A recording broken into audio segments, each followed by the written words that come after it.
Bom dia. Na decisão, o Supremo Tribunal Federal entendeu que a Constituição garante a individualização das penas, ou seja, a análise caso a caso para diferenciar um traficante conforme a sua importância. Vamos discutir esse assunto com o advogado criminalista Tiziano Figueiredo. Bom dia, Tiziano. Bom dia, Luana. A Lei Antidrogas foi criada lá atrás, em 2006, com o objetivo de endurecer a pena para o traficante de drogas. A gente não pode considerar que houve um retrocesso com base nessa punição?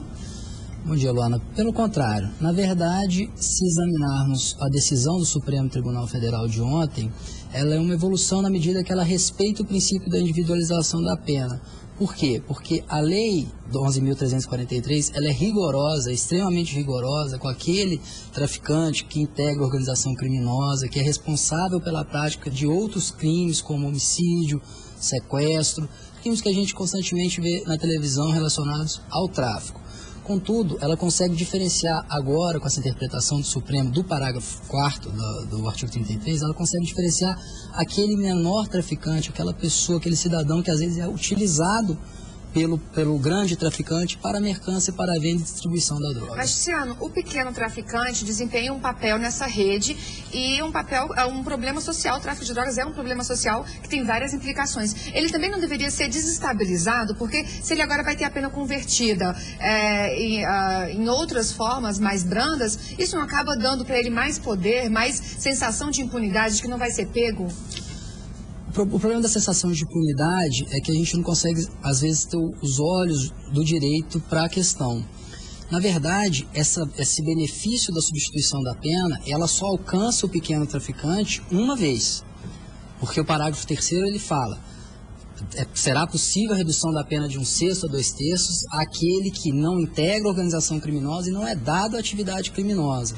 Portanto, aquele que é pego pela segunda vez, o reincidente, ele poderá ser considerado como dado à atividade criminosa. Então, não poderá ser beneficiado dessa substituição da pena. Bom, Tiziano, a gente percebe nesse caso que a Justiça e o Congresso Nacional têm andado meio que em direções diferentes. O Congresso está atuando no sentido de endurecer penas. Ontem, inclusive, o Senado aprovou um projeto que aumenta o tempo de permanência na cadeia de pessoas que praticaram crimes hediondos, foram condenadas por tráfico de drogas, por tortura, enfim. Por que está havendo essa falta de consenso entre esses dois poderes importantes? Luana, há muito o Congresso ele caminha na direção oposta ao respeito ao ordenamento jurídico. Por quê? O Congresso tem um entendimento de que endurecer as penas seria suficiente para o combate ao crime e joga nas mãos do Supremo a responsabilidade de tratar o problema, por exemplo, do tráfico como sendo uma política pública, problema de saúde pública e não como um problema de segurança.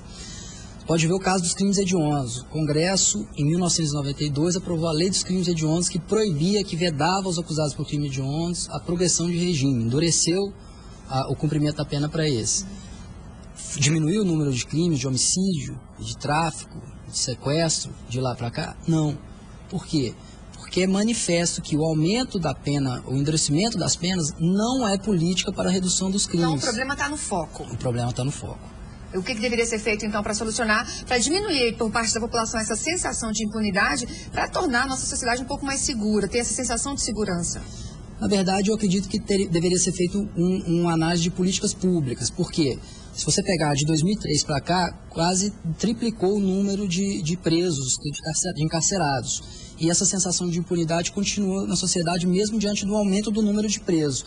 Por quê? Porque pobreza, miséria, tráfico, corrupção não é tratado como um problema de política pública, e sim como um problema de segurança. Esse é o problema, essa é a questão que tem que ser abordada no Congresso. O Congresso tem que dar um novo enfoque para essas questões envolvendo os crimes. Então, o caminho aí passa pela recuperação do preso, pela recuperação do viciado, pela ressocialização, pela criação de clínicas de recuperação. No Brasil a gente não tem, vamos pegar o exemplo do DF, a gente não tem uma clínica pública de recuperação e só aumenta o número de drogas, por exemplo, os viciados em crack agora.